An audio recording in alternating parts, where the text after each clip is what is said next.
You know that feeling? A weight that isn't really physical, but it's still heavy enough to just slow you down? Well, that's the weight of our unexpressed feelings. Today, we're going to explore how those feelings pile up and, maybe more importantly, how a single conversation can help you set that weight down. So let's start with an image. I want you to just imagine you're carrying a heavy backpack. Really feel the straps digging into your shoulders, maybe that dull ache starting in your lower back. You've been carrying it all day long.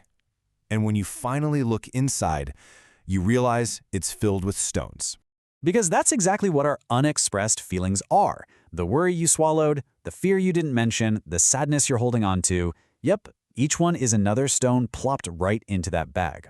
At first, a single stone feels pretty light, but they add up one by one. So, let's talk about this emotional backpack of ours. Why on earth do we keep adding stones to it even when it's already getting so heavy? Well, there's a name for this: emotional buildup. And it's not usually one big thing, right? It's the slow, gradual accumulation of all those feelings we don't share. Stone by stone, the backpack just gets heavier and heavier, until just carrying it around is completely exhausting. So why do we do it? Why do we keep adding these stones? Honestly, a lot of the time, it just comes down to fear. A fear of looking weak, or this belief that no one else will possibly understand. We absorb this societal pressure to always appear strong, convincing ourselves that we just have to handle it all alone. I think we can all relate to that, right?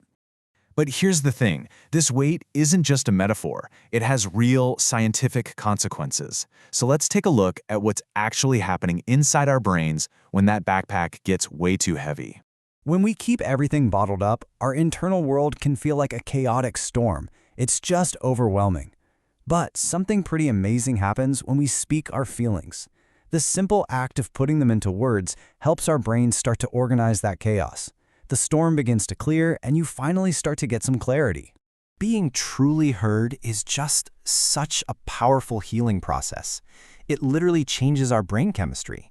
Sharing our feelings triggers a release of oxytocin. You've probably heard of it as the bonding hormone, which lowers our cortisol levels, the main stress hormone. It's basically our body's own biological way of telling us, hey, you are safe, you are connected, you are not alone in this. So if our backpack is getting ridiculously heavy, how do we start removing some of those stones? Well, the answer is beautifully simple. We share. So how do we do it? Well, the process starts with acknowledging the feeling. Just having the courage to admit to yourself what you're truly experiencing. Then you choose someone you trust, someone who will listen without judgment. And finally, you express it. You put the feeling into words, even if it's difficult or clumsy at first. And that's it. That's how you take out the first stone. And here's something that's really important to remember. Sharing doesn't magically make the problem vanish. But what it does do almost instantly is make the emotional weight of that problem so much easier to carry. You're not holding it all on your own anymore. And beyond just personal relief, sharing has this profound impact on our relationships. Let's look at how that honesty actually builds stronger connections with the people around us. At its very core, sharing our inner world does one incredibly powerful thing for our relationships. It builds trust. Every single honest conversation is like placing another brick on that foundation. There's a great way to put this. Trust really is the foundation of any meaningful relationship. When people share openly, their bond just becomes deeper and stronger. It's really that simple. Vulnerability is the raw material from which trust is built. And there's this really beautiful ripple effect. When you're brave enough to be vulnerable, you create a safe space. You give the people around you this unspoken permission to do the same, and that fosters an amazing environment of empathy and real support. This brings us to a crucial point.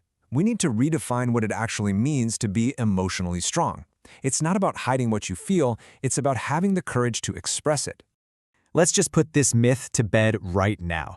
The old idea that sharing our struggles is a sign of weakness is just plain wrong. The truth, acknowledging and expressing your emotions requires immense courage. It's a hallmark of mental and emotional health. Think of it like this. Talking about your feelings is like a pressure release valve for your mind. If you never let any steam out, the pressure just builds and builds and builds until something explodes, and that often shows up as stress, anxiety, or frustration. Regular sharing prevents that buildup. Ultimately, we all carry our own emotional backpack. Nobody can carry it for you, but you absolutely don't have to carry it alone. So the question I want to leave you with is this. What stone, just one, will you decide to remove today?